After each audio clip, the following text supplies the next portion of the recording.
First up, The Binding of Isaac, that sweet little dungeon crawler where a crying, diaper-clad child battles poop monsters and severed limbs. Because apparently that's the perfect recipe for a family-friendly evening. The gameplay loop is simple. Jump into a randomly generated basement, sob on everything that moves, and hope the next item you pick up isn't also the name of your future therapy session. If you like weird, this is definitely where weird makes itself at home. I won't spoil any surprises, just know there's a certain family dynamic lurking in the background, but you can't expect to mutate yourself with items like. Between multiple expansions and secret endings, there's always a fresh reason to dive back into this dank little dungeon. So if twisted, tear-fueled dungeon crawling sounds like your thing, The Binding of Isaac is ready to deliver a bizarrely good time. Next is Spelunky. I hope I pronounce it correctly. This is a 2D platformer that gleefully shows how quickly your best laid plans can backfire, often thanks to a poorly placed bomb or an unexpected arrow trap. Each run is a fresh chance to grab treasure, avoid angry shopkeepers, and realize that every cave is rigged against you in some hilarious new way. Spelunky 2 pushes the chaos further with extra hazards, hidden secrets, and the occasional turkey ride, for better or worse. If you enjoy testing your reflexes and your patience in equal measure, this series dishes out the perfect blend of discovery and self-inflicted disaster. Enter the Gungeon is exactly what it sounds like. A dungeon loaded with sentient bullets, unconventional guns, and more puns than you can safely dodge roll through. Every floor is a frantic bullet hell where one slip-up can send you back to the start, but the allure of finding that one absurdly overpowered weapon keeps you coming back for more. Whether you are wielding a literal mailbox that fires envelopes or a shotgun that shoots smaller shotguns, the humor and chaos collide in glorious fashion. Expect to weave between projectile onslaughts, collect goofy firearms, and occasionally wonder why life can't be this explosively entertaining. Enter the Gungeon offers an endlessly replayable journey of dodge rolls, desperate reloads, and delightfully unexpected armaments. Dead Cells turns you into an immortal blob of cells, possessing a headless body, slicing your way through a constantly shifting island. It's a Roguevania, meaning you'll explore branching paths, experiment with a huge arsenal of weapons, and then likely die to a surprise boss or spike pit. Thankfully, each run saves a bit of your progress and a whole lot of your frustration, giving you just enough momentum to feel invincible until the next elite enemy humbles you. With fluid combat, hidden lore rooms, and an ever-growing roster of DLC expansions, Dead Cells keeps every run fresh, frantic, and perfectly balanced between triumphant heroics and comedic demise.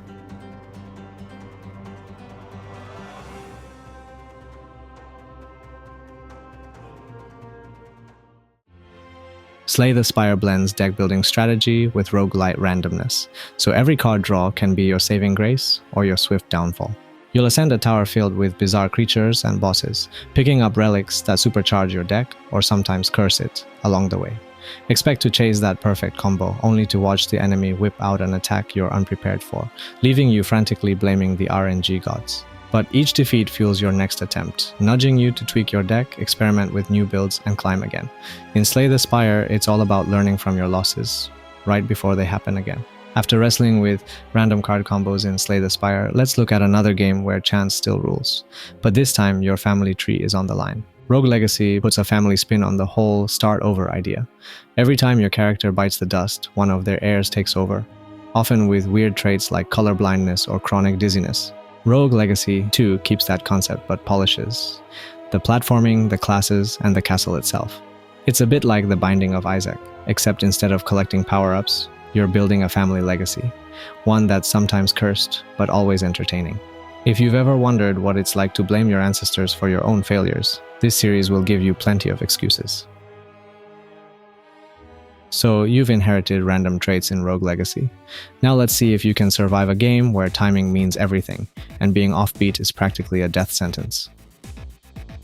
Crypt of the Necrodancer turns every dungeon crawl into a dance battle. You move and attack in sync with a catchy soundtrack, and missing a beat can put you in a world of trouble. It's like a mix of rhythm gaming and roguelike adventure, but with skeletons, dragons, and a lot more stress than your usual dance party. The floors change every time you play, so you'll never get the exact same routine twice. If you think you have the timing and the nerve to fight monsters while bopping your head to the beat, this game will show you how quickly one off step can end your run.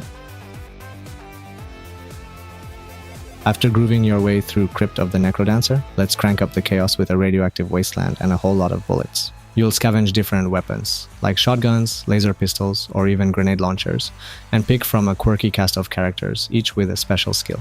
It's a bit like Enter the Gungeon, but with fewer puns and more radioactive sludge. Expect quick deaths, frantic restarts, and that one more try feeling as you scramble toward the elusive nuclear throne. Once you've dodged every bullet in the wasteland, maybe you'd like a bit of strategy, where opening each door feels like a gamble with your life. Dungeon of the Endless is part tower defense, part roguelike. You crash land on a hostile planet, and each door you open in the dungeon could reveal valuable resources, or an onslaught of aliens bent on destroying your power crystal. You manage food, industry, and science to build defenses, level up your heroes, and keep the lights on. It's more methodical than Nuclear Throne, but just as tense, because one bad call can lead to a full-on alien invasion. If you like juggling resource management with the thrill of random danger, Dungeon of the Endless is an addictive mix of calculated risk and sudden panic. Now we're stepping into bigger budgets and flashier graphics. Yes, roguelikes can be AAA too. Returnal thrusts you into an endless time loop on a hostile alien planet, blending next-gen graphics with a brutal roguelike structure. Each time you're knocked out, the terrain shifts, new enemies appear, and you start the cycle all over. It's fast, frantic, and dripping with sci-fi horror, making every run feel like a battle against both the local wildlife and your own sense of déjà vu. The mystery of why you're stuck here deepens with each attempt, driving you to push further until some terrifying boss decides otherwise. If you want a polished, high-definition reminder that nothing is permanent except your repeated restarts, Returnal is your ticket to interstellar torment. While it may not have the same blockbuster name as Returnal, Remnant from the Ashes still packs a big-budget punch in roguelike form. Remnant combines third-person shooting with a relentless cycle of trial and error. You'll roam through post-apocalyptic settings filled with nightmarish creatures, procedurally generated challenges, and bosses that can wipe the floor with you if you're not ready. Your gear, character builds, and environment can shift each time, so even if you think you know what's coming, the game might throw a fresh horror your way. Whether you're playing solo or teaming up with friends, expect to be tested. This world doesn't play nice.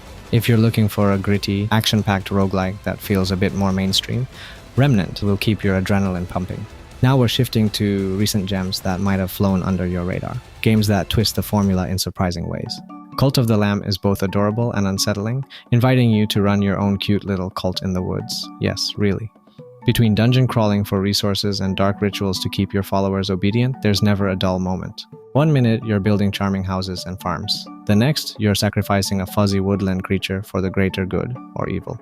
With its mix of management sim and roguelike dungeons, it's oddly satisfying to juggle sweet community vibes and unspeakable horrors all at once. If you love the idea of blending Animal Crossing with ritual sacrifice, this woolly adventure will make you a firm believer.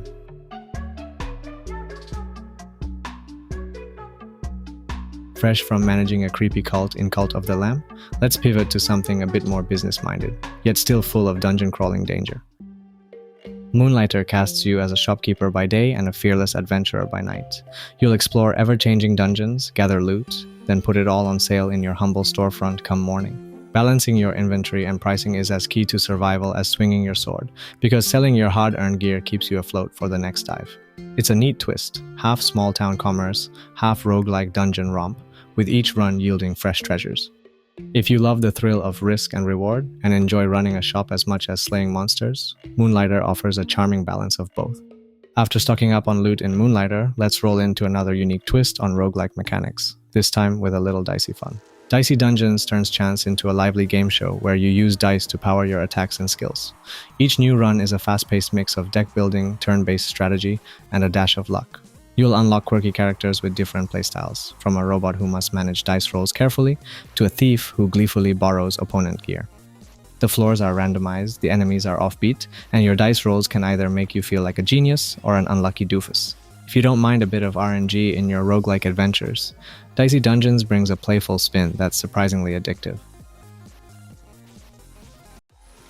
Neon Abyss is a neon-soaked, bullet-spewing carnival that speaks for itself, so I'll stop talking and let the trailer do the rest.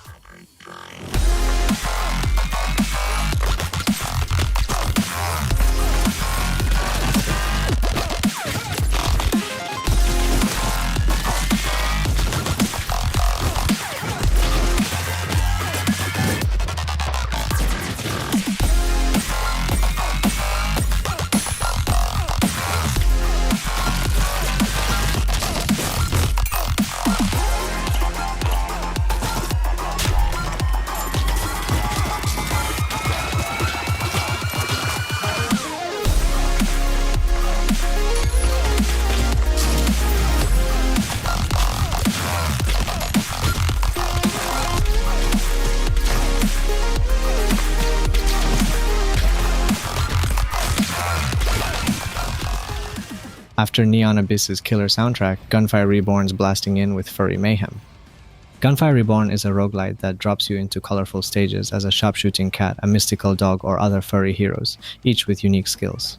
Every run, you'll find new guns, scrolls, and upgrades, so no two playthroughs unfold the same way. Team up with friends or go it alone, blasting waves of bizarre enemies and leveling up along the way. It's fast, it's challenging, and there's always that just one more run itch. If you like your roguelites with a side of bullet-happy mayhem, Gunfire Reborn's got you covered. Let's crank the intensity up one more notch. How about a roguelite where you can't fire your gun unless you're on the beat? Bullets per minute fuses a rock soundtrack with first-person shooting, forcing you to reload, jump, and shoot in perfect rhythm. If you miss a beat, good luck staying alive. Each run throws new enemies, bosses, and weapons your way, so even when you think you've mastered the tempo, the game cranks it up another level. It's part shooter, part dance party, and all about nailing that pulse-pounding groove. From firing on the beat to firing spells on a grid, let's hop into something that's equal parts bullet hell and tactical puzzle. One Step from Eden feels like a frantic mashup of deck building, Mega Man Battle Network, and roguelite mayhem. You move on a small grid, casting spells drawn from your deck while dodging an onslaught of enemy attacks. Grab new cards, merge powers, and learn to dance across the tiles without getting cornered. Quick thinking and fast reflexes are your best friends. Mess up and you'll be one step closer to game over. It's tough, addictive, and wildly creative. After all that strategizing, here's a simpler approach. Stand still and watch everything explode until it doesn't. Vampire Survivors flips the usual roguelite script by auto-firing your weapons, leaving you to dodge massive hordes of monsters. Each level up gives you a new power-up or weapon upgrade, so you go from frail adventurer to screen-clearing behemoth in minutes, unless the swarm overwhelms you first. It's deceptively simple, deeply addictive, and once you hit that power fantasy peak, it's pure chaos on screen. If you enjoyed Slay the Spire's deck building or Dicey Dungeons randomness, this might be your next card-based obsession. Monster Train turns the typical deck builder on its head, literally. You're on a train to hell, defending multiple floors from angelic invaders. Choose your clans, stack monster cards, and place them strategically across different levels. Every battle tests your deck synergy, and each run offers new relics, units, and twists. It's fast-paced, filled with combos that can become hilariously broken, and each playthrough feels like a fresh, fiery challenge.